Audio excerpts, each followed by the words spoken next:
Ha ha! You asked for it, and now you've got it! This is the Clash Royale League! In the European region, today's first match features two unbeaten teams. Two terrific tandems will collide. Surgical Goblin and Diego B aim to keep Team Liquid on a roll, while G2 Esports brothers Sheer and Faye are ready to rock. Gentlemen, let's do this!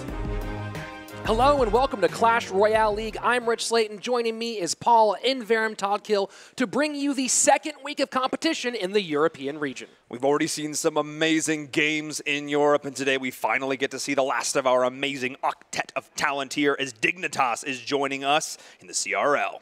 All of those teams looking to get the best possible records. The top four at the end of the season go to our playoffs. The winner of that represents Europe at the World Finals. And of course, you can catch all the action right here on the Clash Royale League Esports YouTube channel. Be sure to hit that subscribe button, catch all the action, or head over to esports.clashroyale.com or the new Esports tab in-game. Today we have two teams looking to extend their perfect records. G2 Esports versus Team Liquid. Ooh, two powerhouse rosters here.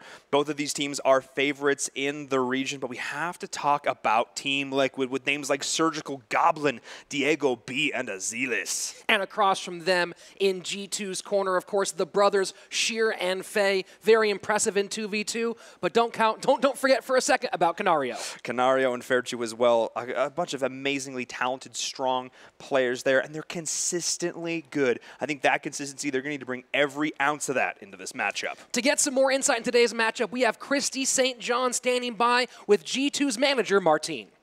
Thanks, guys. Martine, G2 and Team Liquid are both coming off of sweeping victories. How do you feel going into the match? Well, I think this is one of the most important matches for this season. We are both favorites for the title, and whoever comes here winning, he's going to have like a boost of morale that can bring him to forward, let's say. Absolutely. Are you feeling confident?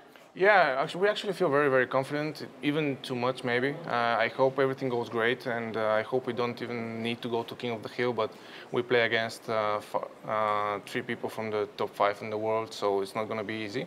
Exactly. I mean, when you got at this level, it's never going to be easy, and you have to be on your game. Are you? Yeah, I mean, we showed it against SK, and I think that people are going to like what G2 has to bring for this match as well. Absolutely. I'm excited to see it. Back to you guys. Thanks, Christy. We'll bring you these games in just a couple of minutes, but first, let's take a moment and review our format. As always, we start off with the 2v2. Following that, we go into our 1v1, and if we need it, our tiebreaker format, the King of the Hill. Of course, each of these individual sets will have their own, specific bans, and those bans will only be relevant to that particular match. Of course, we won't know King of the Hill lineups unless it becomes necessary, but right now the teams are preparing for their 2v2 and 1v1. Let's listen in inside the war room. Nos toca Team Liquid. Llevamos dura semana de entrenamiento en el gimnasio, bueno, y un poco de Clash Royale también. Para el 2 contra 2, hemos cambiado totalmente. Canario, Sir, os toca a vosotros. Hemos baneado Sabueso, nos han baneado Tornado. ¿Qué vais a plantear contra ese ban Tornado que nos han sorprendido un poco? Bueno, pues vamos a plantear un meta terrestre porque para eso hemos baneado el Sabueso y vamos a ir con P.E.K.K.A, Dragones Infernales y combinación de minero y hechizos. Perfecto, maravilloso. Y bueno, 1 contra 1, te toca a ti, Faye. Van a estar asustadísimos, van bola, todo el mundo te conoce como jugador de trío, así que se van a esperar trío, pero ¿con qué les vamos a sorprender? Les podemos sorprender con mazos que vayan bien contra Beatdown, porque me ha baneado Dragón Infernal, por lo que puede ir bastante bien. Claro, entonces, ¿con qué pensás empezar? Con un Monta Valkyria. Monta Valkyria. Yo creo que es perfecto, además todos sabemos lo bueno que es Faye con eso, así que confianza 100% en él. Chavales, para adelante. Vamos. ¿Confiados todos? ¿Tranquilos? Sí. Perfecto. Sí. Okay, since they banned Lava Hound, right? And you banned Tornado. Yes. I think Golem Balloon is a good strategy. And for my first one, he banned Fireball, and I banned Inferno Dragon. So I think first game I will surprise him using Lava Hound Poison, like Lava Loon. Yeah. Because, well, I don't think he will expect it with Fireball ban, because normally, like, no one plays Lava Loon with Poison. Yeah, he won't expect that. So I think it's good. Okay, let's do this. Let's go. The teams are all talked out. I mean, there's really nothing left to say at this point. It's time to let their nimble fingers do the talking. 2v2 combatants, let's go! We're about to begin the first set of this matchup between G2 and Team Liquid. both teams opting to switch up their lineups. G2, the breaking of the brothers. Canario now playing with Sheer. Faye, I guess, going to be in that 1v1. Interesting here, mixing things up. Both of these teams finding success in their respective 2v2s. And interestingly enough, both are opting to make changes. Diego B and Azelis will be in the 2v2 matchup for Team Liquid, leaving Surgical Goblin possibly to be as our 1v1 guy, it looks like. Ooh, that does indeed. We're going to have Tornado banned out, pretty standard here in 2v2, and Lava Hound banned. Lava Hound, a card we've been seeing a lot in 2v2, becoming a staple as part of the meta. Denying it here is G2. I'm really excited to see what they do with this ban. Very interesting Tornado, of course, very useful, lots of options, but one thing it does, would do is stop a balloon, so a ban there you might think Lava Loon coming out, but with Lava Hound gone, maybe we'll see more action on the ground. Definitely a possibility here, a ban on a ban card, because of course both of these teams are submitting these bans not knowing what the opponent is going to do, so we haven't even seen two of the same ban. We'll see what happens here as we get into our first game. All right, let's do this. And here we go, 2v2 is underway, the first of potential 3 sets between G2 and Team Liquid. Azelis and Diego B taking on Canario and Sheer. Seeing a miner cycling out to start things off. No surprise there. Giant Snowball again. Oh! A beautiful activation using the Giant Snowball. Now Team Liquid has their double King Tower in play. We were theorizing about this in North America yesterday, seeing it brought to life here. The Snowball with that activation. Beautiful play to start this off. A lot of small troops so far. Again, the Tornado not active to help clean those bad boys up. We are seeing the Cannon Cart, though, being levied out here right now. Cannon Cart and Valkyrie, 2 cards being so prevalent in the meta right now, and the Golem behind it looking fairly standard beatdown for Team Liquid. No, Tornado does give that Golem a nice little buff here in 2v2, but a P.E.K.K.A. Inferno Dragon combination to stop it in its tracks. You want to talk about a response? This is the response. We are seeing the balloon coming in here as well. There is going to be a lock with that Inferno Dragon. And going to try and get this towards the tower. Not quite able to find the balloon impact. Beautiful hold there from G2. You gotta wonder if that snowball was meant to push Inferno Dragon off of the balloon, or if it did the job it was going for. But still, as we reach the halfway point of regulation time, a slight lead for G2 Esports. Both teams have slung a lot of elixir, but only a little bit of chip damage going through to start this off. Both of these teams now have basically seen what their opponent's decks are meant to do. We did see a beautiful rocket coming in now for G2. The rocket occur we're going to have to watch for all game long because, of course, spell nuke, spell cycle in 2v2 is so critical. And another Golem push from the back, though you have to think with both the P.E.K.K.A. and Inferno Dragon, that Golem might get chewed up every single time. That is absolutely the answer. When you have P.E.K.K.A., every one of those swings is going to do so much damage. And of course, the Inferno Dragon to boot.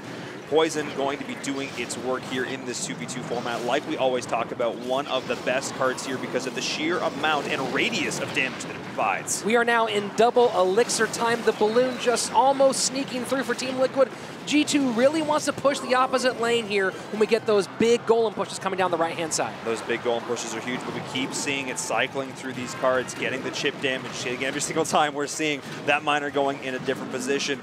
We're seeing the rockets. We're going to see the fireballs coming through now for G2, but we do have a slight lead for Team Liquid.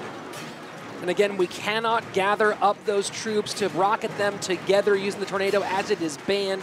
But still, G2 doing a good job defending so far. The Poison, though, now, really nice placement on the P.E.K.K.A. and the Inferno Dragon and the tower. That Team Liquid Poison, absolutely huge, getting all the key targets here as well. This balloon getting oh so low. It will not connect, but still a lot of damage finding its way home to the tower, G2 Esports. Now in sudden death overtime, the tower on the right-hand side of G2 really in death range. But we do get a cannon cart lock on the right-hand side. That's absolutely huge. No! They're not going to get through at all. That was oh so close. The cannon cart sneaking through underneath all the attack, but that is still going to be it. The log sneaks through and seals game number 1 for G2. Sneaky cannon carts. We've been talking about it for a while. Can just get in there, 500, 600 damage, can fall through the middle. Just absolutely beautiful. Missing that cannon cart. That was GG's right there. As soon as it got a lock, there was no coming back. All it took was the log, and that is it. Game number 1 in the books. G2 out to an early lead. Almost double the elixir in terms of spells used by G2 Esports. So really focusing on cycling those through and getting that damage done. Really nice play from them. Well, a great job sitting on defense. They knew they had the counter to that golem with both the P.E.K.K.A. and the Inferno Dragon in their deck, getting just enough on that right-hand tower and sneaking by. For a second, it looked like they were going down. Oh, it did too. I mean, all it was going to take was a couple more poisons to get them out there, but finding their win condition there through all of that, finding the cannon cart, locking onto the tower, and that was what it took to secure themselves the win here. That's only our first game, though. G2 looking to take it in 2 games now, and of course, Team Liquid looking to take us to game number 3. Was splitting the brothers the right move for G2? Faye now sitting on the sidelines watching Sheer play with Canario. Will it pay off, or will Team Liquid take this next game?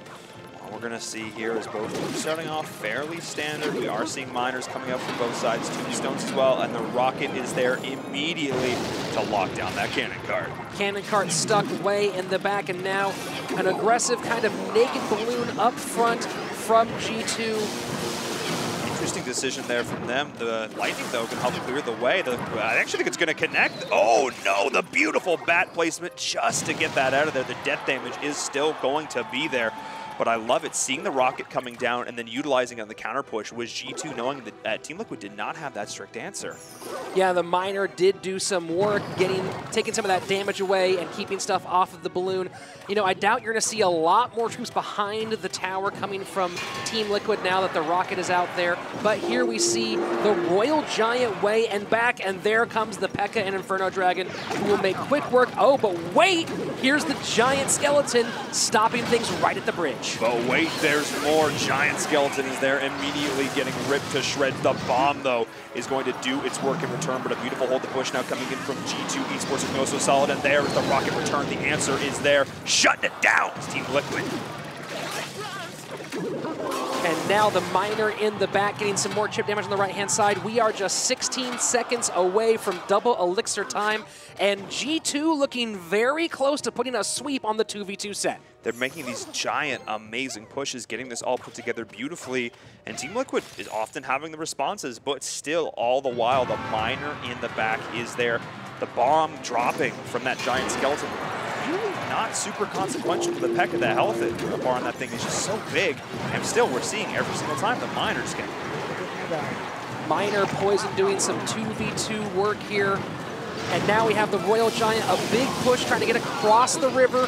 Can it get over the bridge and do some damage? No distraction yet. Held up a bit by the E-Wiz, but gets a few shots off on that right-hand tower. This push from Team Liquid looking oh so strong, bringing them back into this game right now. The Royal Giant finding its range right now, but look at the push coming in. The miner in the back as well. The log is there, but one more hit. That is going to be it with only 19 seconds left on the clock. A lot is up to Team Liquid right now to make this work.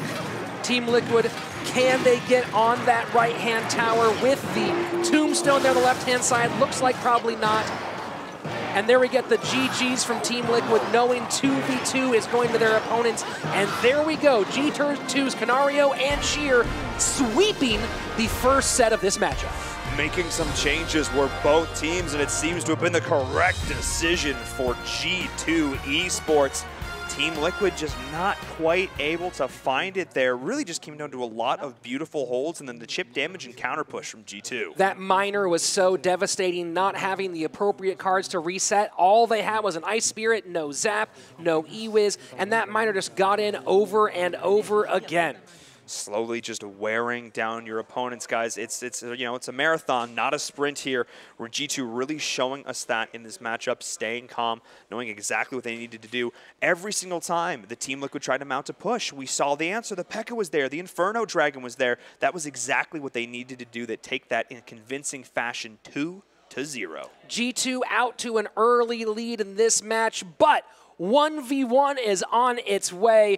And look, you're up against Azealis and Diego B. You're like, we got through that, great. But look who you have to face up next. It's Surgical Goblin.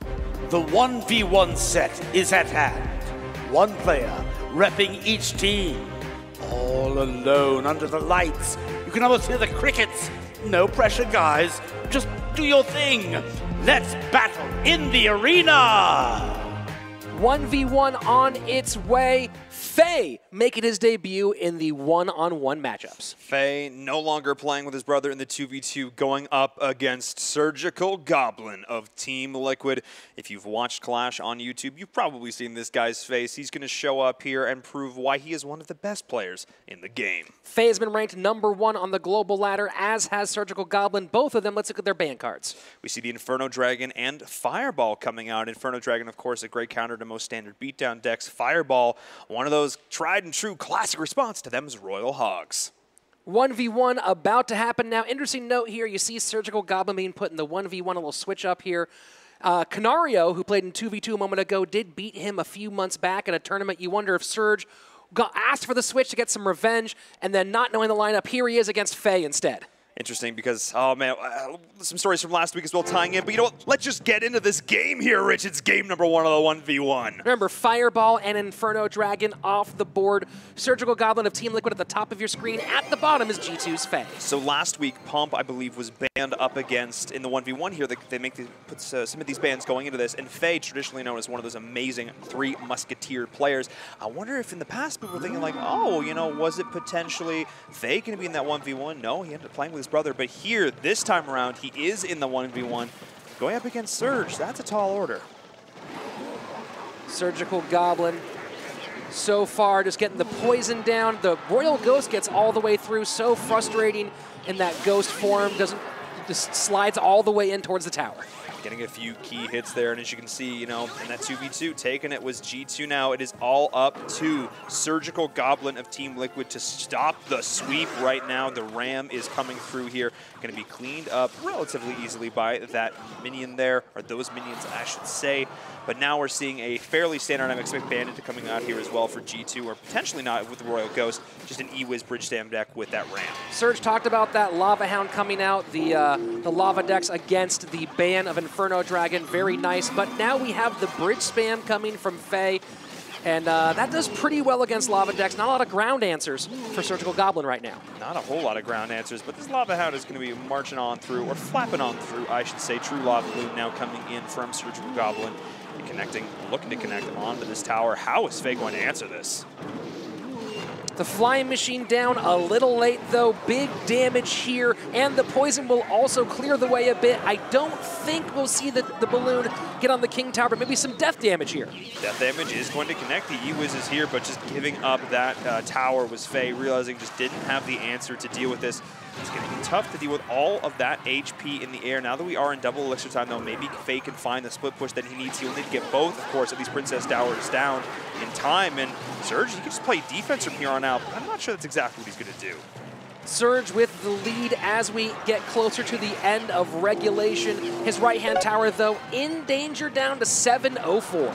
I mean, Faye committed super hard on that right-hand tower push and then just had nothing to respond to the Lava Loon with. And we are seeing the flying machine getting cleaned up here as well. You need to have that, the Zappies, everything to deal with this, because watch the push that's going to be mounted here by Surge. Of course, he needs to also respond to the massive push that Faye's putting together.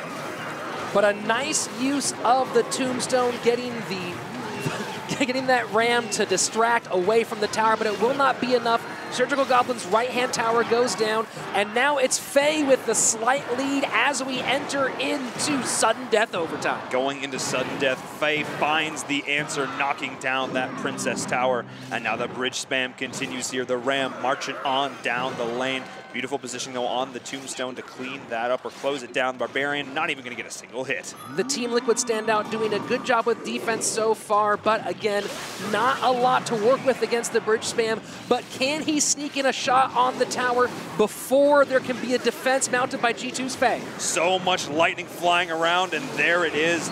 We are going to get the connection there. The death of the Lava Hound actually pushing that balloon right on in range. Fairly even so far for both sides. Players trading blows back and forth right now, but the P.E.K.K.A. is marching down the lane.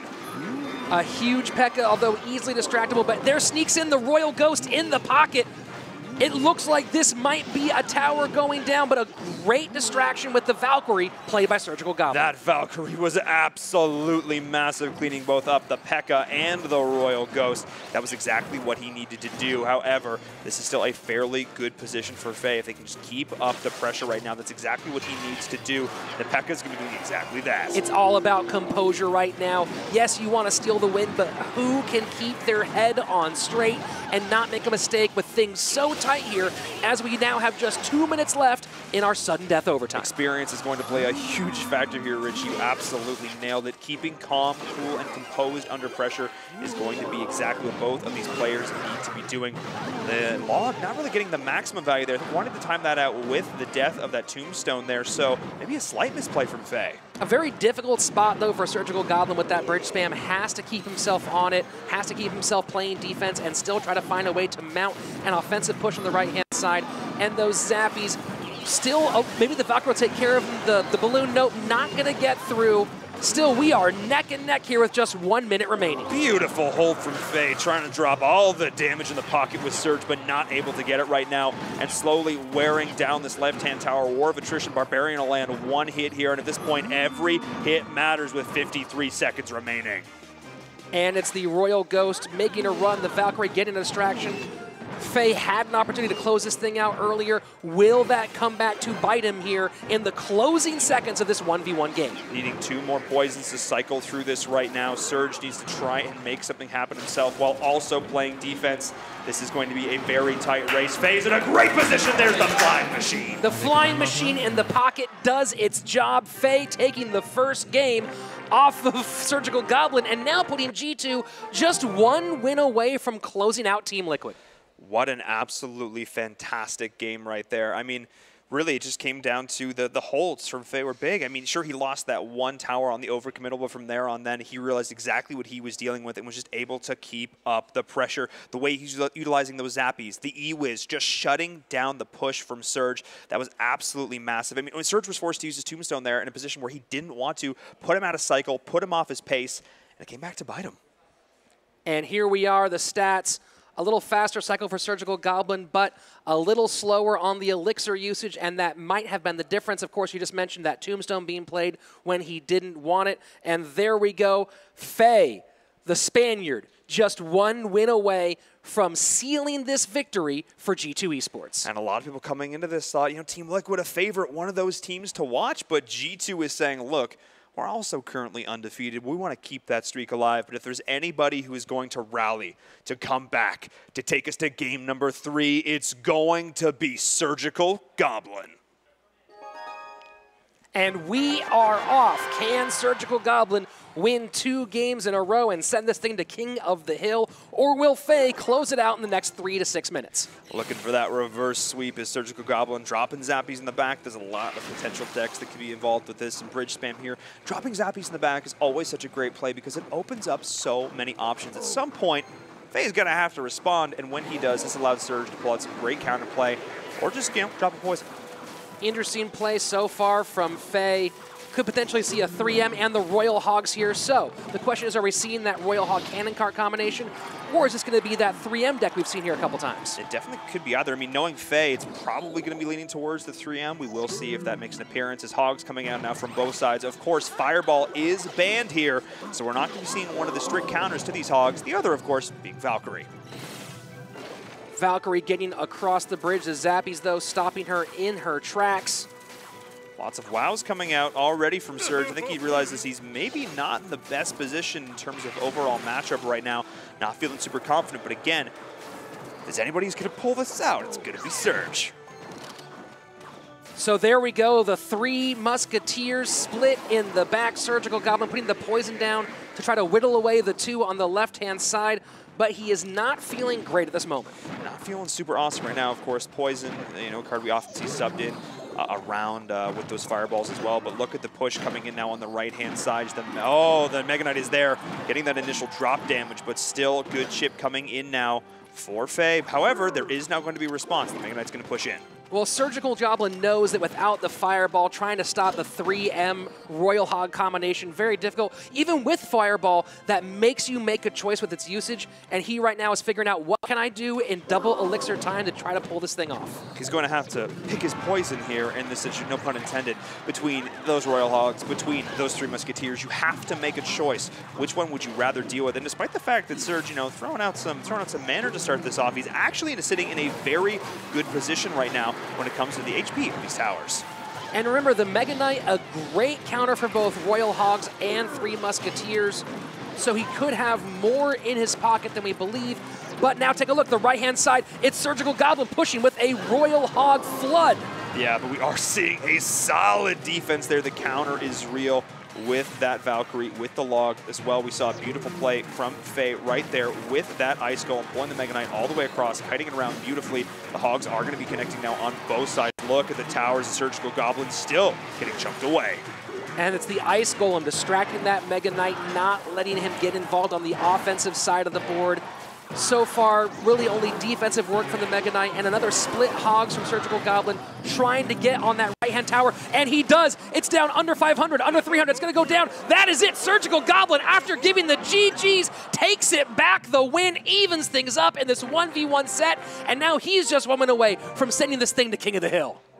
We now see Surgical Goblin calling good game. And it was a good game. It truly was. Going into this, making him look like, oh, I don't have the answers here. But that Mega Knight having such a great job countering out those Hogs. Yeah, you see Valkyrie. Yeah, you have Hunter. But that Mega Knight, every time it drops from the sky off the top rope, doing work. Well, here's the question: could those crying emojis, could the our emotes and the GGs, could that have been some gamesmanship? Knowing he had the MK, was he trying to bait Faye into getting over aggressive and playing that wonderful counter card? Or are we just reading way too much into this? Anything is possible here in the Clash Royale League. The emote meta? Low-key emote meta we're seeing coming out right now as both teams are discussing strategy, discussing how they want to do this. You know, we've seen how much these deck matchups matter in these situations, how you're able to mind game your opponent, thinking you're going to play something else, and then pulling out potentially the counter here. So, well, it might be the other way around, too, is maybe that the moment he saw what the deck was, he saw that he had MK, and he was GG in the opposite direction going, look, you don't know what I have, but I know what I have, and I feel really bad for you. Well, we're going to see if, again, we can take this to our King of the Hill. We're going to take this to our tiebreaker. Surgical Goblin needs to bring one more to take this reverse sweep and bring us to our ace match. Let's see. Here we go, folks. This is it. The entire match hanging in the balance. Can Faye close it out in the 3rd game of this set, or will Surgical Goblin get the reverse sweep and send us to King of the Hill? Ooh, what an epic battle we are witnessing right now. It all comes down to one game. The hopes and dreams of Team Liquid of keeping their winning streak alive rests on the back of Surgical Goblin.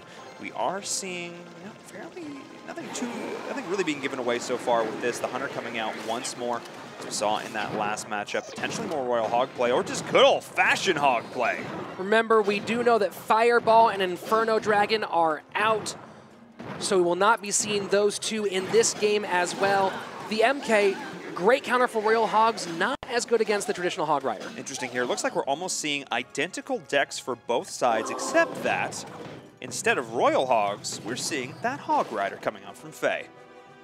The Hog Flying Machine deck right now, very strong in the meta. Faye choosing to play something that a lot of you at home might be playing as well at the moment.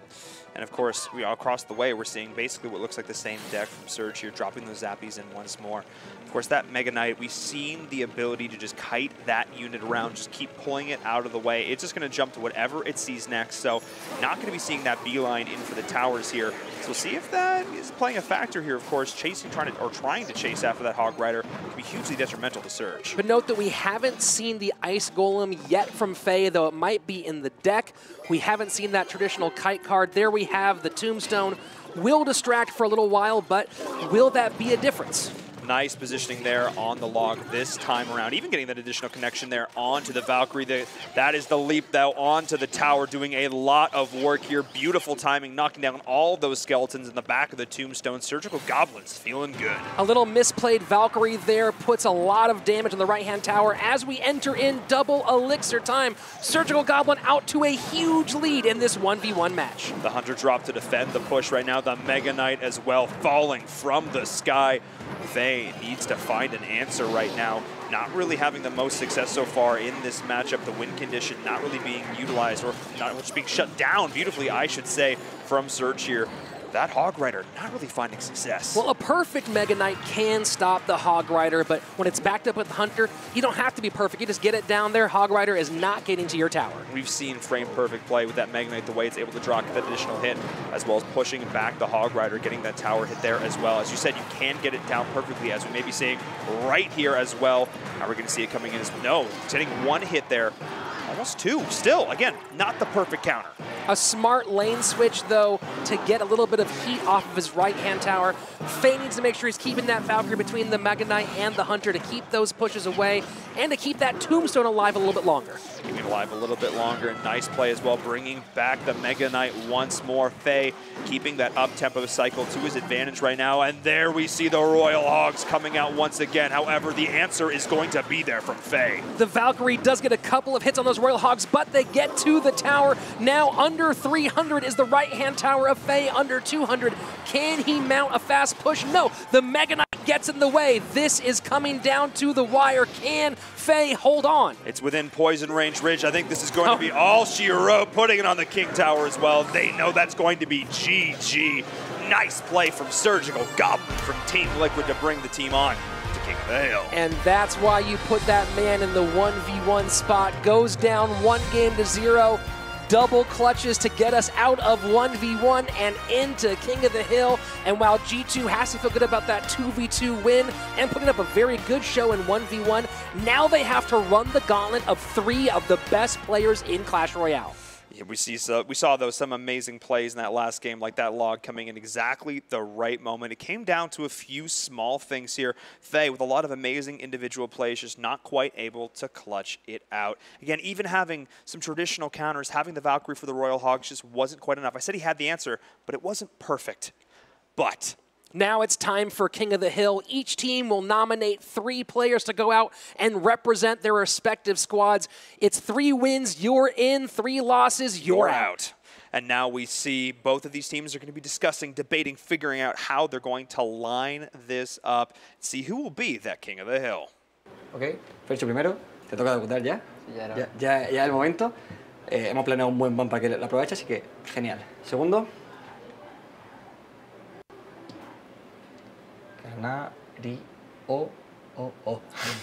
Canario, segundo, te la sacaste la semana pasada en 1 contra 1, va a volver a hacerlo, no hay duda.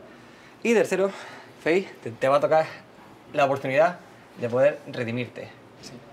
Vamos a verte tercero para que calme un poquito de ánimos, que quiera o no, perder 2 partidas. Sé que a ti no te afecta mucho, pero es mejor mente limpia. Y nada, a por todas. Le hemos metido un buen repaso en 2 contra 2, 1 contra 1. Nos ha sorprendido, ¿vale? Punto para ellos. Ahora toca el punto para nosotros otra vez, no pasa nada, ¿vale? Venga. Okay. All right, so we made it to the King of the Hill, so we're good. Serge, you just played, so you're going to rest. So you're going to go third. Zilish, you want to go first, right? Yeah. Okay, so I'll put you first, and then I'll go second. Sounds good. Okay. Sounds good. And what about the ban? What do you want to ban? We're banning Valkyrie. Okay. Yeah. Okay. So, Zilish to me. No, I'll go last. Okay. And then 3 Surge. Perfect. Let's do it. All right, let's go. Sounds good. Let's do this. The lineups are locked, and the match hangs in the balance. King of the Hill will end this skirmish once and for all. G2 and Liquid, send your first combatants into the arena. 3 wins, you're in. 3 losses, you're out. This is King of the Hill. King of the Hill, indeed. G2 taking on Liquid. Up first for G2, Fairchu making an appearance, going up against Azelis with Canario and Faye here as well. This is going to be one crazy matchup. Valk and Fireball being the bans. Hey, heard you like pork. We might see a couple of Royal Hogs here at some point. Remember, one player can run through all 3 opponents, or we could go back and forth. It is anybody's match here, folks. First to 3 wins will take it here. 2 of the top teams in Europe are going at it right now to establish dominance in the region. Rich, let's get into it. And we are off. Azelis of Team Liquid at the top of your screen.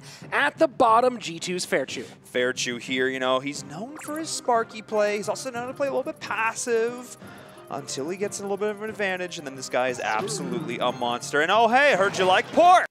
And there they go, the Royal Hogs, with a little bit of bats there to back them up. Not a whole lot getting done. I guess some good damage on the left-hand side, actually. One lone hog there, taking it down.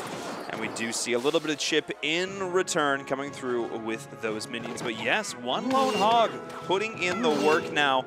And we do have the positioning on that bandit. Of course, what's good about, you know, that interaction with the Royal Ghost and the bandit, you have to put the bandit down in a position where, of course, they will activate that Ghost, make it corporeal. But of course, then you don't get the charge on the bandit, so it's not the most ideal interaction.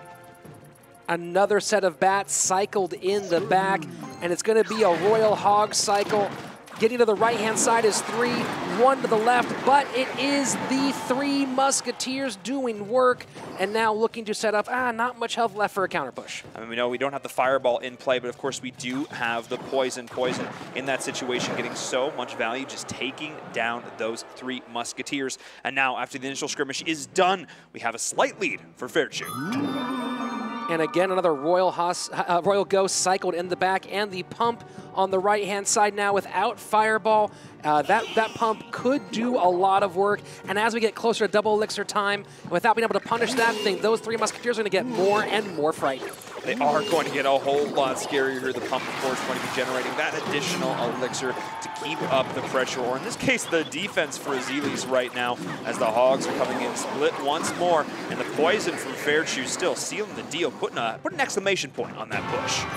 And again, look at that pump just sitting there, the Poison being used on the right-hand side, and now there's 2 pumps down for Azelis as we enter double elixir time. This is a very tough position to be in if you are Fairchew right now. Luckily, having done a lot of that initial infrastructure damage, but still 2 pumps, yeah, have to be careful in that situation.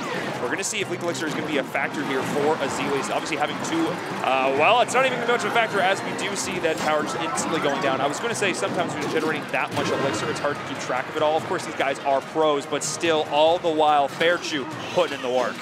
Fairchew getting it done. It looked like Azelis was going to have a huge advantage going into double elixir time, but Fairchew, rather than splitting the Hogs, putting them all on one tower, taking advantage with 13 seconds left. Not a lot left. Maybe we can get some damage through, but Fairchew really looking like he's getting it done, and yes, that is going to be it. The first game of King of the Hill down. G2 now just 2 wins away from taking this match. Fairchew, known as the consummately consistent player, taking down Azelis in that first game. Despite having 2 pumps down, generating all that extra elixir, just not able to find the defense when it mattered, not having any of those strict hard counters to the Royal Hogs. The Mega Knight wasn't coming through for him, so despite the fact that we saw those bans coming out, we expected this, Azelis just didn't quite seem to have the answers. And there you can see the left-hand tower going down, the Poison doing double work, taking out almost the entire 3 Musketeers and helping with the tower. And that is 1 down. Fairchew 2 wins away from sealing this thing. But up next, the 5th at King's Cup, #1 at CR Worlds, one of the best players on the planet, Diego B. Diego B is up next for Fairchew, but not even looking remotely phased, keeping calm under pressure right now.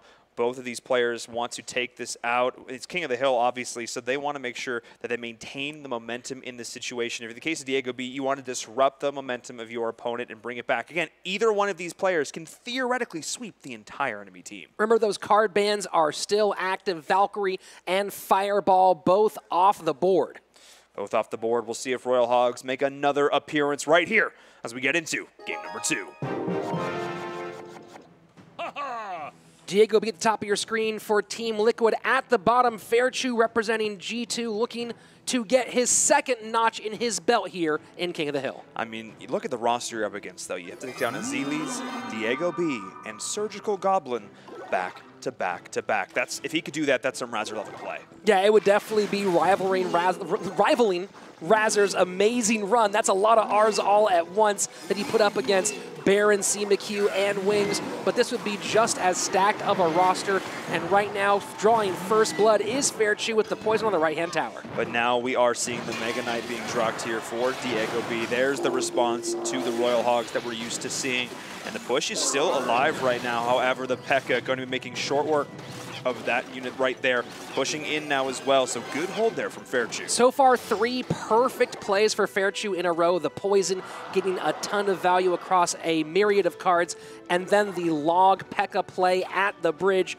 stopping Diego B from mounting any sort of offense. That's exactly what they want to do here. Interesting, if you're looking at Diego B, maybe think he's going to go with the anti-hog play. He'll be saying, look, this is totally fine. I saw Royal Hogs being run in the last game. I'm going to play into this. But then maybe Fairchu saying, yeah, that's fine. I played it once. I'm not going to do it again. Let's switch it up. Let's do something totally different here. Or he can still juke us out and pull out those Hogs at the end. Royal Ghost cycled in the back. Looks like Fairchu getting very close to dropping some sort of very large win condition, possibly. We're still waiting to see that here, as we do see the Graveyard now coming in from Diego B. The poison, of course, is going to be there to respond to that poison, the direct response, the direct answer to that Graveyard. And there is going to be the bridge spam here coming in. So relatively standard, just not having the Bandit in this particular matchup, but having the Ram, having the P.E.K.K.A., the Royal Ghost being sent in instead. Mega Minion not going to make it to the tower right before it swings, getting taken down. So we have Fairchu running a traditional P.E.K.K.A. control poison deck, whereas the Graveyard coming down from Diego B. We are going to see the poison instantly responding there to that Graveyard. That, of course, will be the answer every single time. Not being able to use that poison offensively, though, definitely limits your options if you're Fairchu.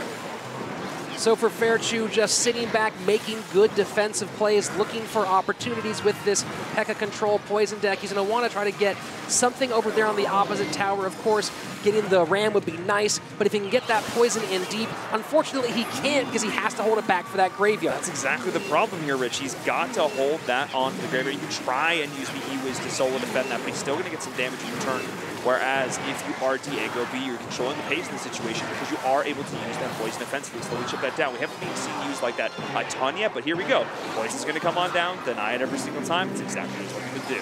We are already, it seems like it's gone so quickly into our sudden death overtime, and still both towers pretty much standing tall at this moment. Now this could be a stalemate. Reminder, when we are in King of the Hill, we are in the tiebreaker rules, meaning whoever has the single tower down to the lowest health is the winner.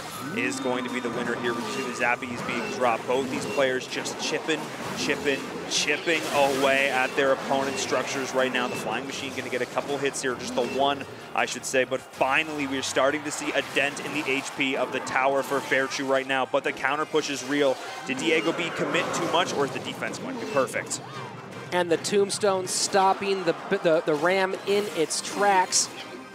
Not going to get any damage there. And again, we see another Graveyard coming down. And wait a second here, the Royal Ghost having to do work here. Once he played the P.E.K.K.A. at the bridge, I don't know if he had, I doubt he had poison and cycle at that moment. There's the poison up high, and a lot of damage on the left-hand tower of Fairchu now. A lot of damage coming through, and a good hold now from Diego B, staying calm in this matchup. That is not the most ideal situation, having to use the Ice Wizard to draw everyone into the middle. A little bit of damage still going to go. No, having to use a lot of Elixir to deny this here. We'll see if maybe Fairchu can find an opening in the situation. Diego B still looking fairly calm, fairly confident here, but look at the way he's using that poison, not optimal. Well, he does want to keep anything off the tower right now as we are getting close to a potential draw. Diego trying to find some way to outcycle the poison and get that Graveyard on that left-hand tower. So we're going in now, of course. There is not going to be the draw. The single lowest held tower will be the team with the lowest health tower will lose this matchup right now. So Fairchu needs to do some additional damage here. The towers of Diego B are still sitting relatively healthy. The damage has already been done in this matchup, trying to keep this tower alive. As you said, that's why he's using the poison in that matchup. The tornado as well. He doesn't want to let any damage through to this tower.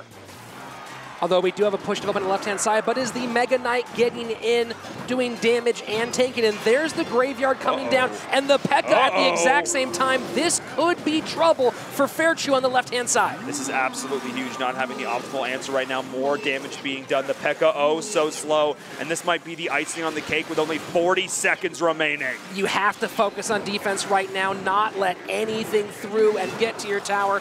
Only about 600 hit points separating these two men from victory and defeat.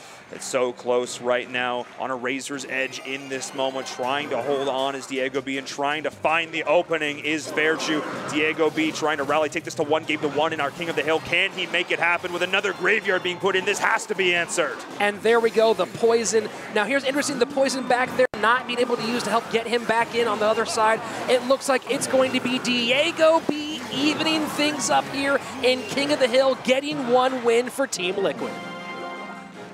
Beautiful play here for Diego B for Team Liquid.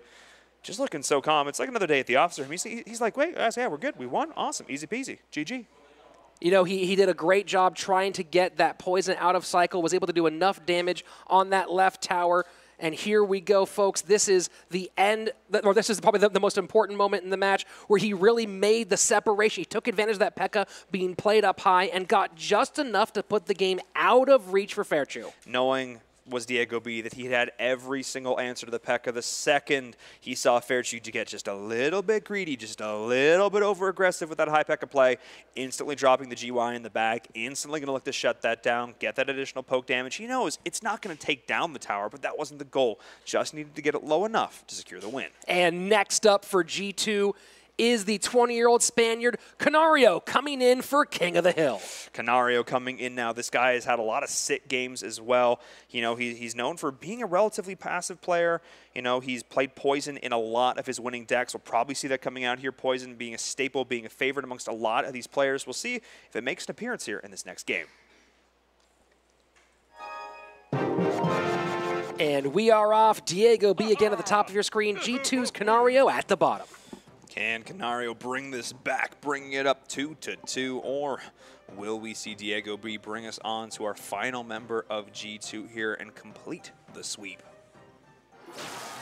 And a little cheeky cycle zap on the right-hand side for Canario, taking a slight, but at this point, somewhat inconsequential lead. And there we go, the Dark Prince in the back behind the King Tower. Dark Prince coming out, so watch for a bit of bridge span to be coming up potentially here from Canario as well. It's a solid defense, utilizing just enough elixir to get them down. Not going to find the connection. Perfect play from Diego B. The Flying Machine now clearing the way a bit for the Lava Hound. We have a Lava Hound on the left-hand side and a Golem push developing for Diego B.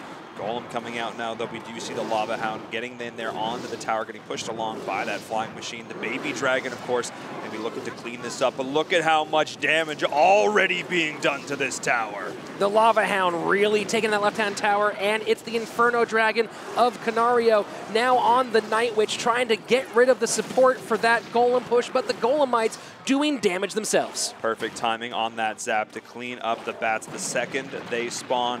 We're going to get not even a connection there with that Inferno Dragon, so a back and forth brawl. Both of these players exchanging blows to start this game.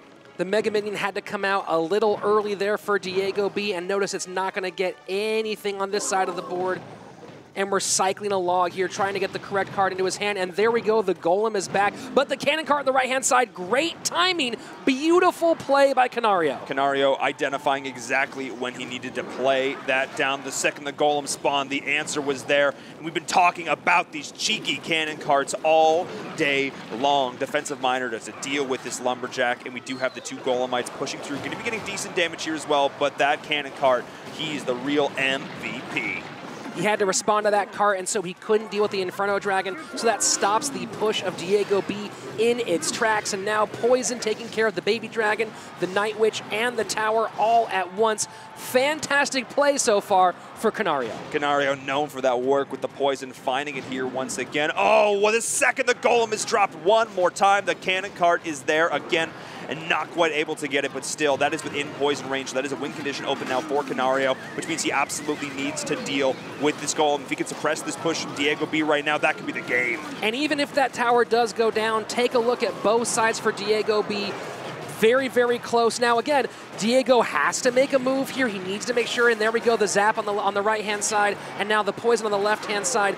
There was just no answer Diego had at that moment. Canario knew he had it locked up and played it perfectly. This was an ice-cold game for Canario, getting it done here in King of the Hill. That was, I hate to say it, almost a strict outplay there. Canario just played that absolutely picture perfect. I did not see a single mistake that entire game. That was absolutely beautiful. He had every single answer. The second the golem was dropped, you see it right here. The cannon cart on the opposite lane, just putting it down, putting that damage down range, taking out that tower.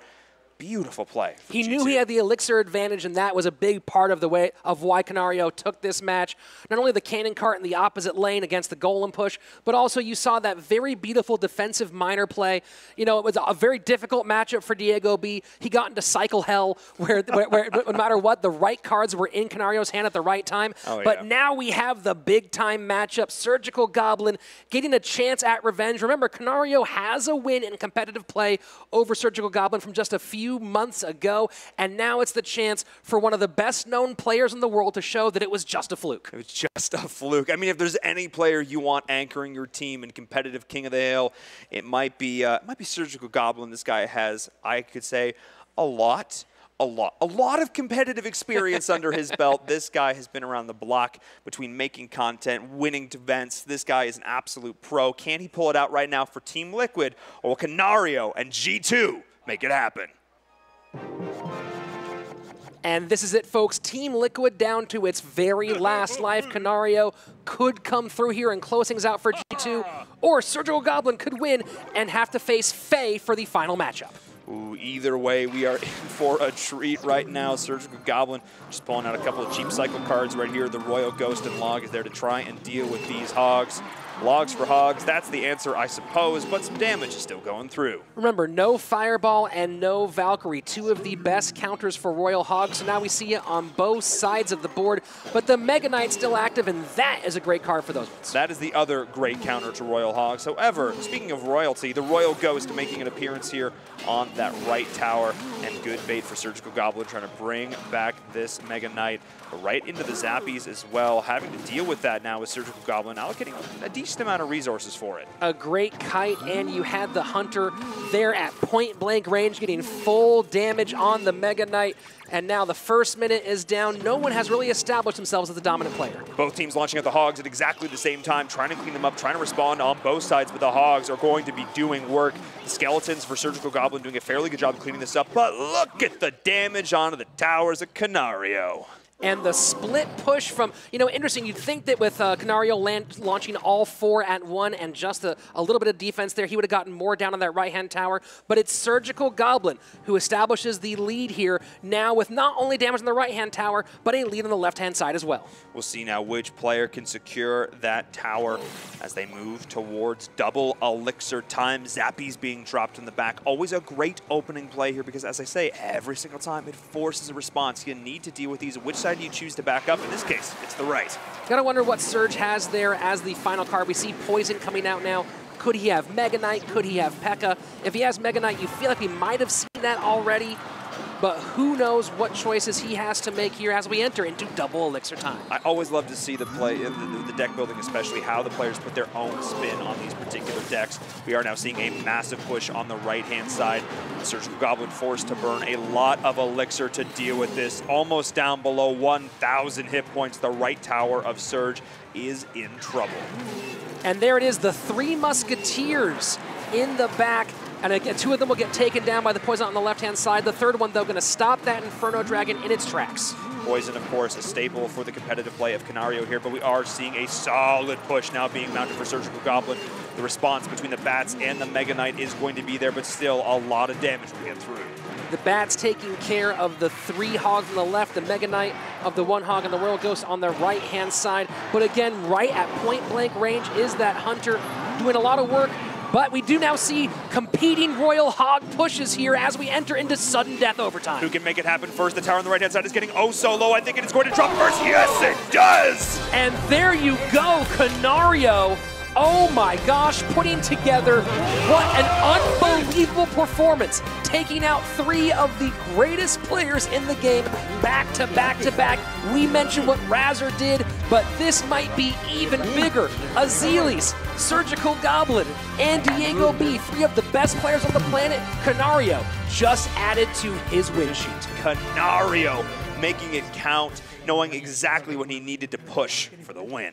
And here's the race, and it's just the Royal Hogs getting by way too quickly. The Zappies of Canario keeping the Royal Hogs off of his tower, and of course the 3M play not really factoring in here. And that's it, folks. G2 takes the win over Team Liquid. G2 making it, I don't want to say making it look easy, that was quite a series, but still, Canario and crew looking so composed throughout. Team Liquid falling here 1-1 now overall, and that means that G2 keeps their streak alive. Our colleague Christy St. John is standing by now with today's hero, Canario. Thanks, guys. Oh my gosh, amazing matches, and they have absolutely just called you the Giant Slayer. How does it feel? Te han llamado el Mata Gigantes. ¿Cómo te sientes? Pues me siento bastante bien porque se reflejan las semanas que hemos estado todos juntos trabajando, esforzándonos y siempre hemos venido por todas y si no lo hago yo, lo hace cualquiera de mis compañeros. It's amazing and it reflects all the work that we have been doing the last 2 weeks, and if I don't do it, one of my colleagues would finish it up. Absolutely. You have an amazing team behind you. And I have to ask about a specific play, that cannon cart versus the golem. It seems like you were elixir counting there. What was the strategy behind that? Específicamente en cuanto a las jugadas contra el golem con el cañón con redes, ¿cómo sabías cuándo qué hacer con él? Pues sabía lo que hacer y cuándo, porque yo estaba todo el rato contando su elixir, todo el rato la partida, entonces cuando tiraba el cañón no sabía qué tirar porque no tenía elixir. Y justo el segundo cañón que tiré, conté y justo, si lo vieron, cayó exactamente igual el golem que el cañón en el mismo momento. So he's saying that he was very much aware of the elixir of the rival and his card cycle as well. So he knew what was going to happen when, and even on the second cannon card, if you look into the match again, he placed it even before the golem was in the match. Absolutely, a predictive play. Amazing. Yeah. And final question, how do you say Giant Slayer in Spanish? Mata Gigantes. ¿Mata Gigantes? Suena bien. Suena bien. ¿Eso? Pues Mata Gigantes. Back to you guys. Thanks, Christy. What a fantastic performance from the newly dubbed Giant Slayer, helping his team G2 move to 2-0. Let's take a look at the European standings. And we now have Team Queso and G2 Esports at the top here. But of course, Team Liquid is still up there, being 1-1. Of course, they all want to be in this top 4. The top 4, of course, competing for those playoff spots and representing the region at the World Finals. It is also still very early, so much Clash Royale left to be played, and a lot more left today. We have a new matchup coming up. It's going to be Fnatic versus Team Dignitas. Dignitas making their first appearance here in the Clash Royale League, going up against Fnatic. These two organizations are absolute titans in Europe, about to duke it out here. Let's go. Well, match 1 was the appetizer. Oh, but I'm full up on fingernails. That last one was a real nail-biter. Now, on the menu, the Clash Royale League debut of the legendary Team Dignitas. Their very first CRL showdown pits them against Dion and Fnatic, still searching for their first win. Who will get the W? Get ready for our second match of the day with Team Dignitas making their CRL debut against Fnatic, looking for their first win. Fnatic still looking to find their footing here in the Clash Royale League. Dion, Lemon Tea, Asuchini, a lot of potential here on this roster. They just need to execute when it counts. Going up against Dignitas. Dignitas, some fantastic players, of course. IMJP doing a great job winning at RTVE Challenge, getting #1 there in his home country. And, of course, Max Lemenas right now standing by with Christy St. John.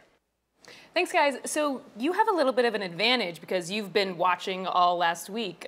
What strategy did you come up with while you were watching those matches? Yeah, this is a real advantage to be here for a lot of weeks, and we have seen the match of the other teams. So right now we have practiced a lot, and I think we are prepared. So I think it was a good advantage, but now we need to profit on scene, and we'll see how it goes. I must say, you do look prepared. What is the choice with the hair? You and IMJP look pretty great. Yeah, I don't know. We love it. We are a bit crazy, so we wanted to change how like Clash Royale changed our life. So it is good, life changing. Yeah. So it changed your life, and absolutely now you look like you're changed, which is perfect. Yeah, it is. All right. Well, I hope to see some of that craziness on the game field. Let's back to you. Thanks, Christy. A highly decorated team over there at Dignitas against a lot of the Combine standouts at Fnatic. But before they go head-to-head, let's take another look at our format. It all starts off with the 2v2, the new format here in competitive Clash, going into the 1v1 in set number 2. And if we need it, we will go to our King of the Hill tiebreaker that we just saw. Of course, each of these sets has their own unique sets of bans, which will be relevant for that specific match.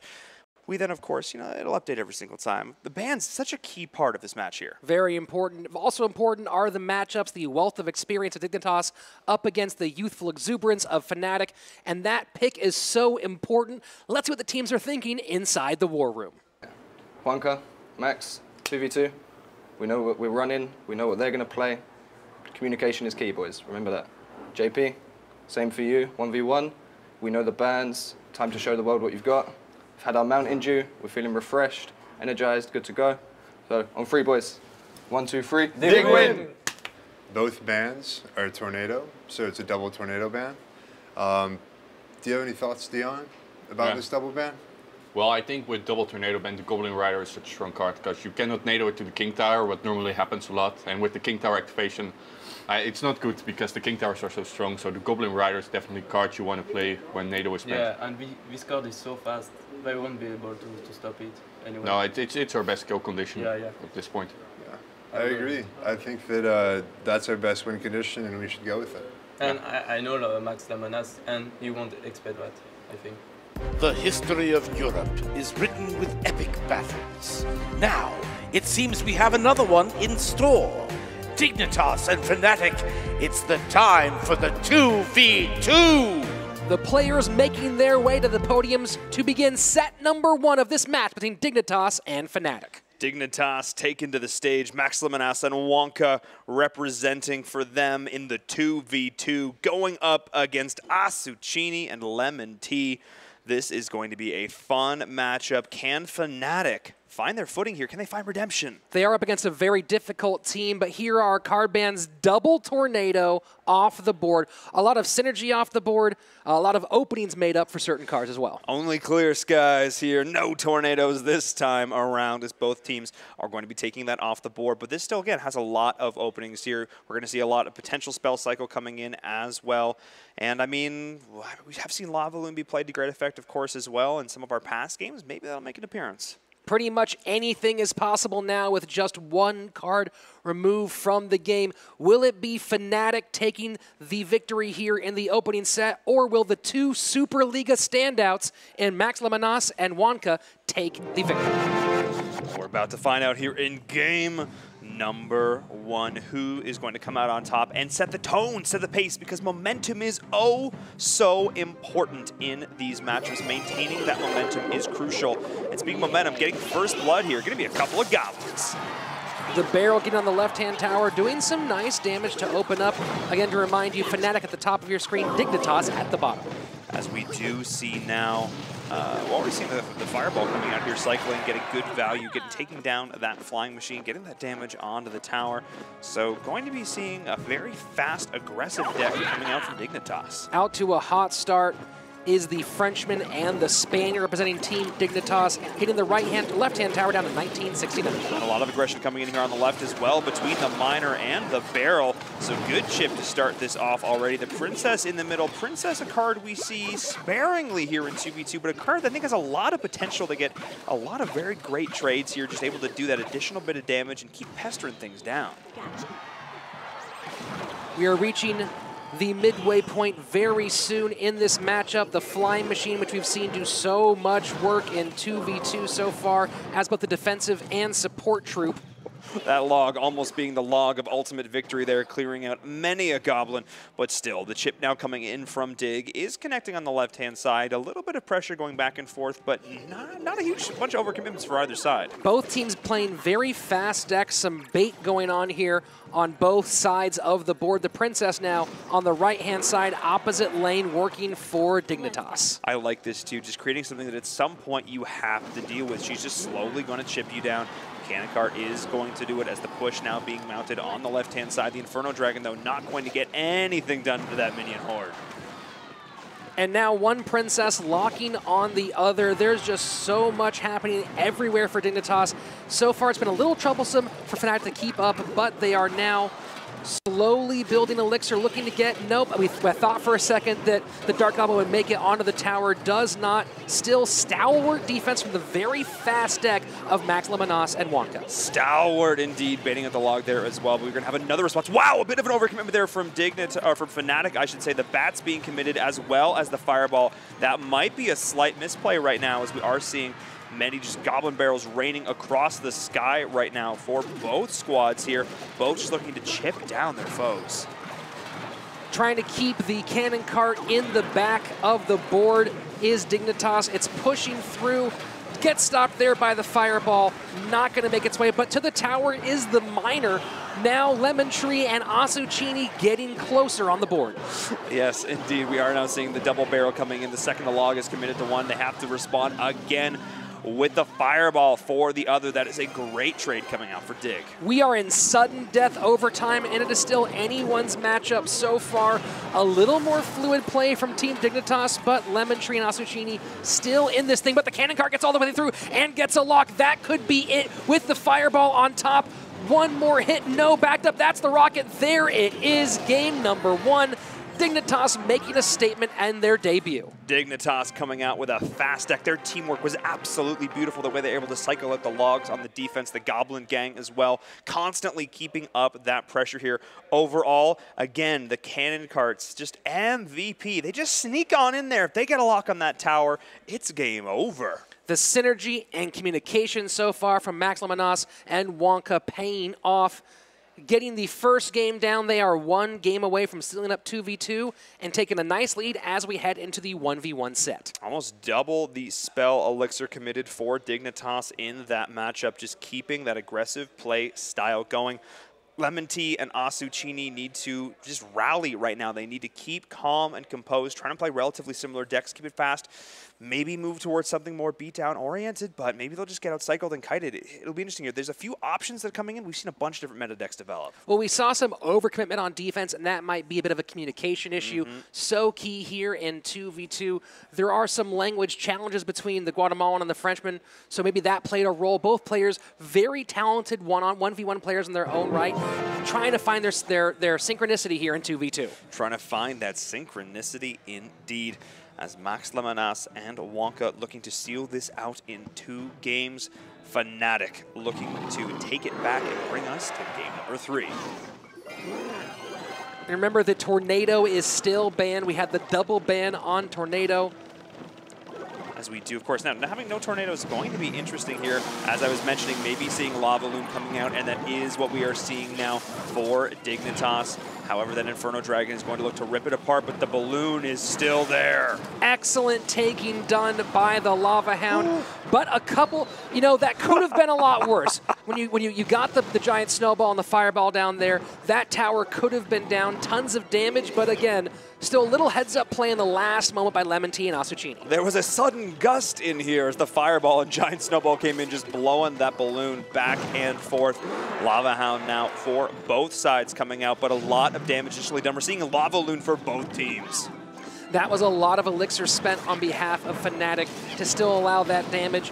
But again, like I said, it could be worse. And now Fnatic sneaking their own balloon through, and looks like it might do even better. We get the first drop. We will probably see a second drop as well. Could we see a third? That is going to be the tower down. The push from Fnatic is oh so real. Still connecting here onto the King Tower. It is getting absolutely shredded, knowing that that tower was going to go down, ignoring it, letting it be. But at what cost, Rich? It was the fireball play on behalf of Dignitas.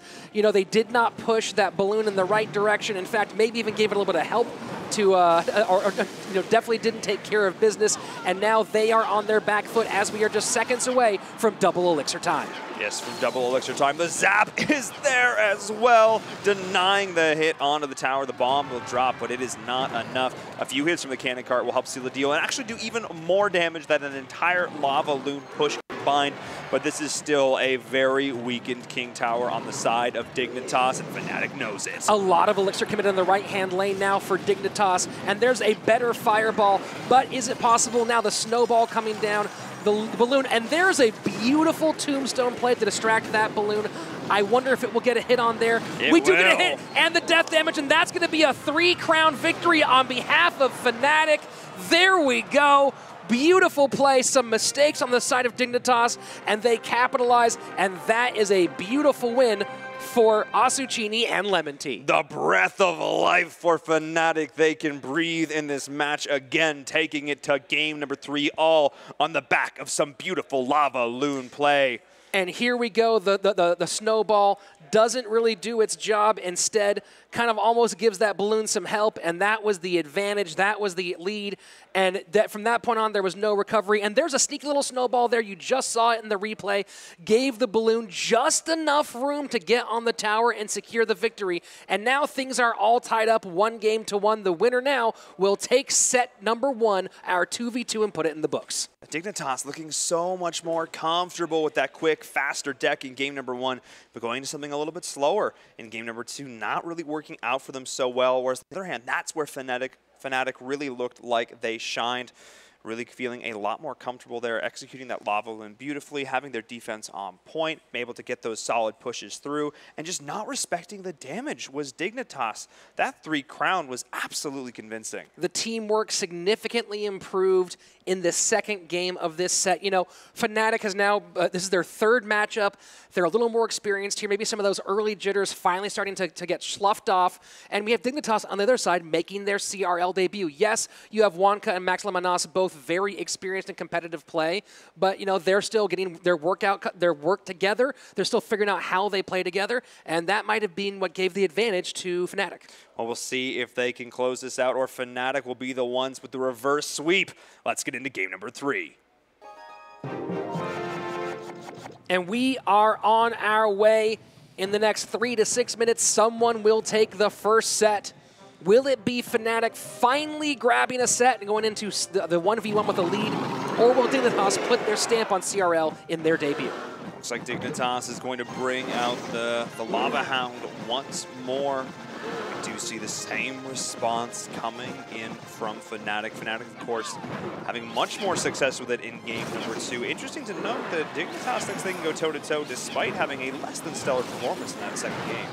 Well, a nice distraction for the Mega Minion on the right-hand side, played by Fnatic to take down the Inferno Dragon, or to take down the Inferno Dragon there. On the left-hand side now, it is Fnatic that takes really the first bite out of a tower. Oh, and that was huge, respecting the cannon cart right there, not allowing it to get that key lock onto the tower. We are now having this Valkyrie going to be cleaned up easy peasy, and a balloon dropped far in the back for Fnatic. You got to expect something will come in front of it to do a little bit of tanking, whether it's mini tank or big tank, or maybe they'll just let this thing fly. Get ready to play defense in their own right on the right-hand side, and yeah, they're just going to let that balloon do what it does. Will it get anything on there? No, the giant snowball and the Mega Minion, but on the right-hand side, there it is. Dignitas now doing some significant damage on the right-hand tower. 2 balloons were flying across the field, and the balloon for Dignitas found its mark, connecting onto that right-hand tower. Beautiful placement on that tombstone, as well as a solid snowball Mega Minion play from Dignitas was enough to slow that down. So we're going to have a serious air battle developing once again for both of these squads. One of the key players in all of this, of course, that Inferno Dragon. The Inferno Dragon now looking for the Lava Hound. It does, after a nice sneaky zap, find its target. but will it be enough to stop this balloon from getting on the right-hand tower? And a late fireball gets in just in time to stop the push, but the death damage taking the right-hand tower down to 675. Taking the shields off of those guards as well, so potentially a slight misplay there from Dignitas, not needing to take that additional damage. And we do have another aggressive upfront Lava Hound push coming in, passing like ships in the night, as we say, as it's locking onto that tower. Look at how deep that Inferno Dragon is behind the Lava Hound, really taking its time, taking its toll. But uh-oh, here we go. Now there's a balloon sneaking through. It's going to get at least one hit, potentially two, and that right-hand tower is going down on both sides as we get closer to sudden death overtime. The trade is here with only 20 seconds left on the clock, so now the time turns. The tide has turned, and now time to turn to that other tower on the left-hand side. The guards are there as well, but we do have the Lava Hound push coming out now from Dignitas. Once again, the tried and true, but they get the lock on the tower. A lot of times to turns back and forth, but you know, the all-star so far this matchup has been the giant snowball, especially its use on Inferno Dragon, pushing it just out of range. Remember, its range was slightly reduced just recently, and some players are still adjusting to that minor difference. When you play with a card for so long, then have it changed in such a key facet, it's definitely something that takes a little bit of getting used to here. And that giant snowball, having that additional utility here, just knocking it out of range, giving a little bit more room for your flying tank. We are in sudden death overtime. The Valkyrie making some room, taking care of the ground troops so the Inferno Dragon can target on the Mega Minion, and now it is a very large push coming in. But interesting, the snowball, some retargeting, and now the balloon goes down to the Inferno Dragon, but we still have the Lava Hound on the left-hand side really doing work on that tower. It's down under 400 now with the log, down to 315. It is sudden death. That tower cannot take much more and still keep this team Dignitas in the 2v2 set. Fnatic has the spells to cycle this down, but they also need to play defense all the while. They need to slow down and stop this balloon. They are able to do so now with the poison, with the fireball. They will be able to get this down. There's the poison, there's the fireball, and that is going to be it. Fnatic taking the set now and going in with the lead for the first time into the 1v1. Fnatic taking their first set, the adjustments being made, although a couple little misplays there on the part of Dignitas. But again, that giant snowball, a huge part of this matchup. And you also saw very close at the end, that cannon cart in the pocket was nearly the difference, but did not quite do enough to get this victory. Dignitas coming in. Again, it's their first time here up on the big stage. Maybe a bit of jitters being a factor here in this matchup. As you said, a few small mistakes coming out there from them and being exploited beautifully by Fnatic. Just here in this replay, you see a beautiful moment where the giant snowball pushes the balloon out of range and then drop. And then we're dropping, of course, down the tombstone to get that different target, prevent the damage. But it wasn't enough. Dignitas goes down. And now heading into 1v1, Fnatic has the lead and the chance to take their first victory here at CRL in the EU. It's time for 1v1, and this is a big moment for Fnatic, as I just said, a real great chance to take the victory and get themselves in the win column. The 1v1 showdown is a match of wits, a contest of will, a game of chicken? Well, kind of. Who will get a win, and who will get a rip in the chat? Let's find out! Set number 2 about to begin, 1v1. Making the way to the podium for Team Dignitas is IMJP, the RTVE Challenge #1 out of Barcelona, Spain. Blowing everybody a kiss there to start this off, going up against the Netherlander Dion, who's going to be repping Fnatic here. Got to be feeling a lot more confident going into this matchup. He fell to Kuchiku last time around, but now he's coming into this in a position of strength. His team is up 1-0. He's got a little bit more room to work with. You know, here on the big stage, pressure can be a factor, and it felt like it might have been for Dion, who's a fantastic player last time, but here the feeling's very different. He knows that while he wants to win, it's not all on his shoulders, and now let's look at those ban cards. Almost again, we've seen that back and forth ban. Royal Hogs off the board, Valkyrie off the board. So really no challenge between those two. That was a net equal there, as the Valkyrie, of course, a common counter to those Royal Hogs. So maybe we'll see a lot more traditional meta decks. That's kind of what I'm hoping for. There's a lot of great decks, and hopefully we will see them being debuted here as we get into our first game. You know, Dignitas making the Valkyrie ban here very interesting because IMJP, his ladder deck, is the trifecta, meaning that's the Hog Rider, Musketeer, Valkyrie deck. So a deck he's very comfortable with, but maybe he's choosing to go somewhere a little different than he's risen up the ladder with. I mean, he's played a bunch of different stuff. He plays Minor, he plays Expo. There's a lot of different things that this guy can bring to the table. But over on the other side, you know, we have to talk about Dion's Graveyard. This is something that he is absolutely known for. Wouldn't be surprised to see it make an appearance at some point in this set. He's known as a methodical control player who likes aggressive GY pushes. And Dion happy to let the Zappies do a little bit of damage, really not worried about that so far. The Bandit now coming down for IMJP. So it looks like bridge spam coming out now for JP to start this off with the Zappies, with the Bandit and Ram. Wouldn't be surprised to see the Ewiz and the P.E.K.K.A. in there as well. And there we are, trying to get through the push. This is all about just setting up variable threats. That's really what this deck is all about. You're going to chip away at both of your opponent's towers simultaneously. Again, it's the idea of pick your poison. Where do you want to take damage? Dion potentially showing a Lava Loon here so far, and there we go. The Lava Hound is down, so you can expect the Balloon probably following behind. Very interesting standard choice here for the Netherlander. Interesting here, we're actually seeing aggressive P.E.K.K.A. play to respond to this. Normally the P.E.K.K.A. is held back as sort of that defensive tool, but in this case, of course, not being very useful against a Lava Hound, so opting to get that pressure in. And interesting, dropping the Flying Machine down here as well. So really committing to this push right now is IMJP. And the P.E.K.K.A. going to get at least 1, 2, maybe even 3 swings. That's tower. That's tower on the right-hand side. You got to wonder if that Fireball in the back was the smartest play in that moment, and now his King Tower in significant duress. I mean, this could almost be the 3 crown right here, right now, taking down most of that tower. The lone Zappy enough to pretty easily clean up that Lava Hound. That's not an ideal situation for Dion. IMJP knowing exactly what his deck was designed to do. The Dignitas representative out to an early and important lead as we head into double elixir time. The right-hand tower down and the King Tower of Dion at 1572. This is going to be the saddest little Inferno Dragon as the Lava Loon is coming out right now. The Zappies, actually, no, doing pretty well. The Zappies occupy with other targets, meaning the P.E.K.K.A. is going to get shredded here. And that is a nice Fireball as well. The Ewiz trying to slow this down, but that's going to be a connection. No! Oh, the Balloon does get at least one connect. Yeah, just one connection, and now the death damage as well. The right-hand tower of IMJP in some trouble, but that Ewiz staying on the board so long, there has been no answer for it yet. What might he do? Could Dion move it out with a Fireball? Looks like, yeah, a Fireball, but there's a second Ewiz down.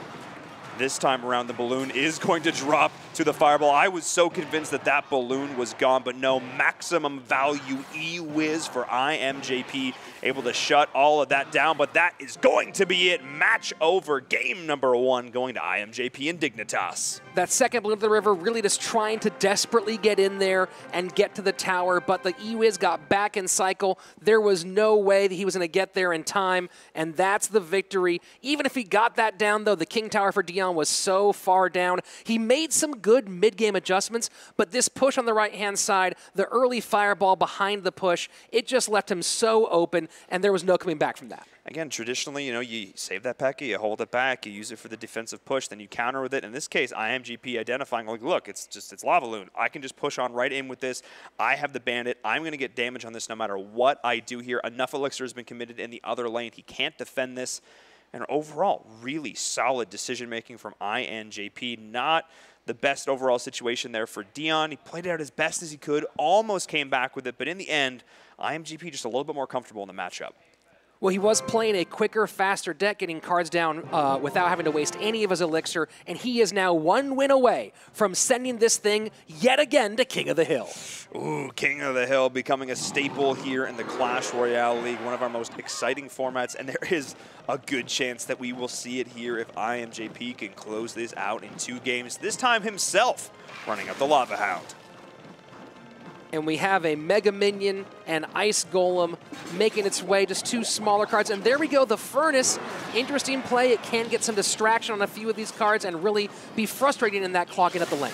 Clogging up the lane, indeed. We are seeing a slight connection on here to the tower with that Lava Hound. The Balloon being played in the other lane. Interesting decision here for IMJP. You know, he might have seen he had an elixir advantage, tried to sneak that by there, but it is the Mega Minion not letting anything more than the death damage make it to the left-hand tower. That's absolutely crucial. That 1 connection deals so much damage to the tower if you do allow it to connect. That balloon, not 798 damage if that is able to find its mark, and that's something you definitely rather avoid. Looks like Dion probably running a graveyard deck. We might see a cannon cart as well, very popular in the meta right now. It's a strong deck. And there we go, we do see the cannon cart. It will sneak through and get a tower lock.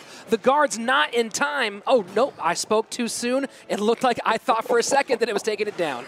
IMJP going to milliseconds to pull off that play, even having us convinced that the lock was not going to get there, but perfect timing. Literally couldn't have waited 1 millisecond longer. Look, sometimes the camera follows the fake, and so did I. But Dion now, and there we go, the graveyard down.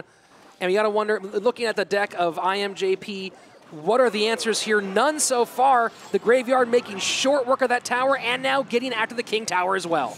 The Lava Loon push is coming in on the right-hand side, but that King Tower getting, it's having a zombie apocalypse of its own on that on the left-hand side right there.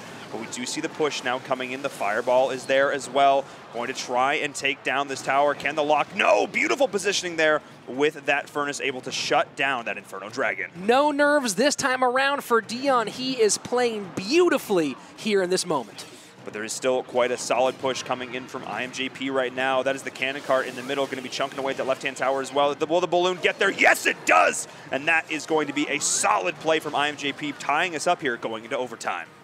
We are so close to sudden death overtime, but you have to take into account the fact that Dion both has a lot of value in with all the damage on the towers so far. The right-hand tower, or the King Tower, excuse me, down to almost 2,000. The left-hand down to 1,409. A significant lead, but in double elixir time, IMJP can get so much down. Oh, but here we go, Graveyard going for the 3 crown. That's Dion trying to put this thing away. A Zap trying to prevent it, but his King Tower so close to falling. Between the Graveyard, between the cannon cart, that is 513 HP remaining, but a solid push still being mounted on the left-hand side here as well. The balloon trying to find the Furnace to distract. Solid play from Dion. Will the balloon make it? The balloon does all. I keep speaking too soon. You know, I'm trying. It looks like it's going to happen, but Dion is making some nasty plays. And now that poison was so beautiful. And also the Mega Minion just bumping the balloon just off its path. Huge micro plays by Dion, making massive effects.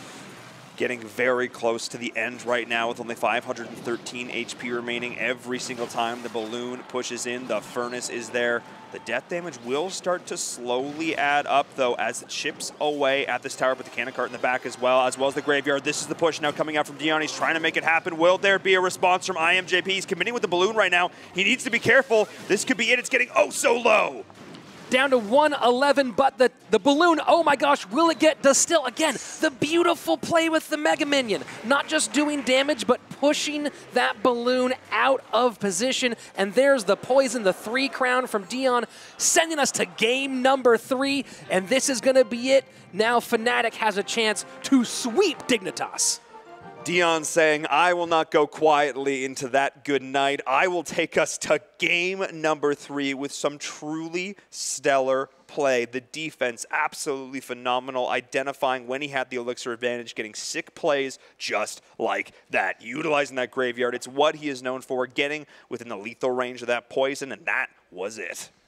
Dion, again, as we just noted, he's been pushed as a master Graveyard player. It didn't work out to his advantage last time, but we talked again about that pressure. And the pressure is different here in this moment, and he has stood up and shown why he made this roster. Team Fnatic really happy with their Combine standout. This entire match comes down to just this one game. IMJP needs to take it here to bring his team into the last one here as we're getting into it. Take us to King of the Hill. Can he make it happen? Rich, this is going to, he has to go clutch. Let's put it that way. Look, IMJP is a very talented player, the 18-year-old out of Barcelona, Spain, but up against the Netherlander Dion, who seems to be finding his stride here at CRL. He's definitely starting to get the read of IMJP here in this matchup, just cycling out a casual zap here. Looking to keep things going. IMJP, though, not going to take the bait, not going to reveal his hand too early. A little slower matchup this time, just 2 cheeky cycle zaps early on. Both players content to let the other one make the first move. I love this here, too. It's like, I see you too, don't worry about it. You know, they don't need to speak the same language to, you you know, speak the same Zap. And not a lot happening here, but again, this is what happens sometimes at the professional level. We might see these two both wait until 105. It could be a tower race, see who can get that first push to succeed. You have to wonder now, what does Dion have planned in this moment? Dion could have a few different things up his sleeve. I mean, the question for him now, does he go back to what's tried and true? He's comfortable with his graveyard. He knows how he feels about that matchup. He knows how that last played. Does he continue to play with this, or does he totally mix it up? This is mind games in mind games in mind games. Are you going to pull out something completely different here, or are you going to stick with it? This is now, we talked about the game of chicken. This is truly a game of chicken. Who will blink first? A good luck from IMJP as we get closer to both of these players pulling out their decks. You know, if Dion has Graveyard again and JP has a tank, this could be a very interesting moment. This could be that interesting moment. Look for 105 and change with these players starting to get towards that double elixir time. Who will make the first move here? And it will be Dion. And there we go, the big tank from IMJP and a Lava Hound in the opposite direction. Both of these players bringing out a large tank. Lava Loon now for Dion the Night Witch here, the classic pairing with that Golem as well.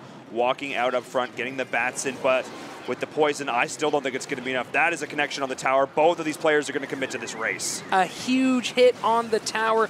The balloon will not finish it off, but first blood is drawn.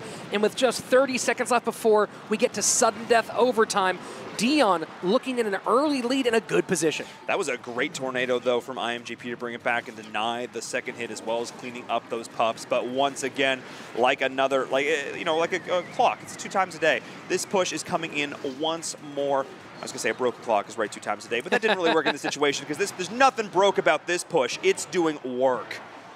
And we've seen now twice the balloon right behind the Lava Hound and positioned in a way that it gets to the other side of the defensive troops from IMJP, and so far that appears to be the difference. Not having a whole lot of answers for this Lava Loon right now. Struggling a little bit in this matchup is IMJP. The cannon cart is going to be here. The push as well with the Golem. But having the answer in that Inferno Dragon once again is Dion.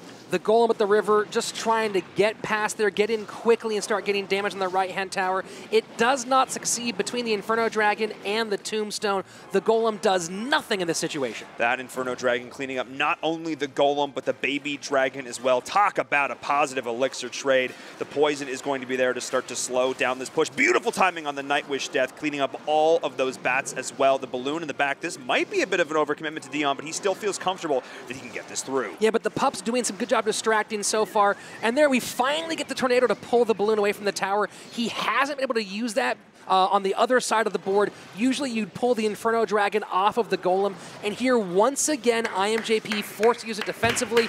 Now the tower within 2, oh, that's it. Dion now taking the set, and that is the sweep for Fnatic. That is what we want to see here at Clash Royale League. A team was in trouble, going down 0-2 so far in the standings, but they say no, we will not go out like that.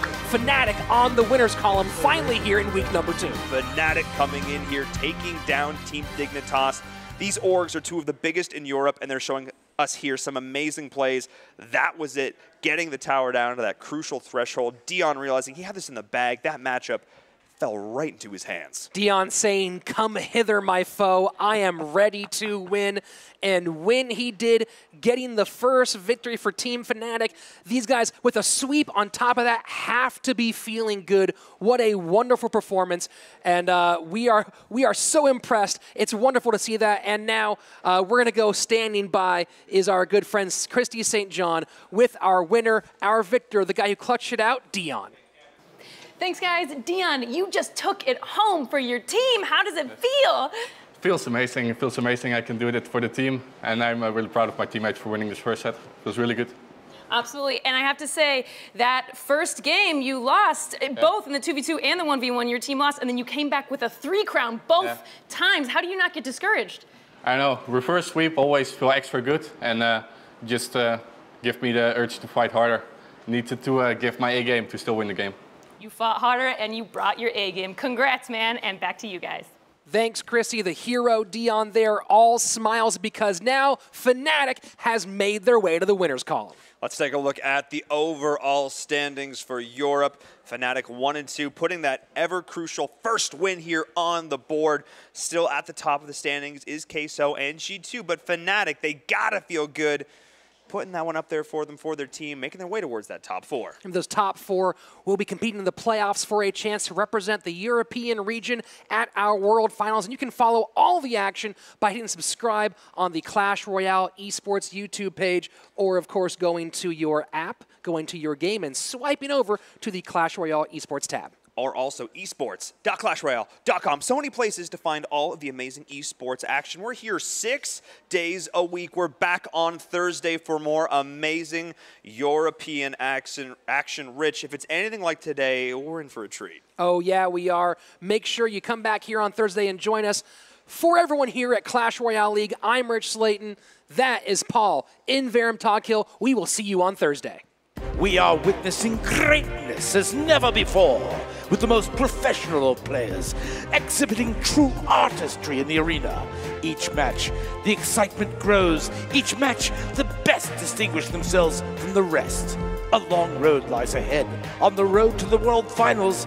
After all, we're just getting started. In case I forgot to ask, do please subscribe to the Clash Royale Esports channel.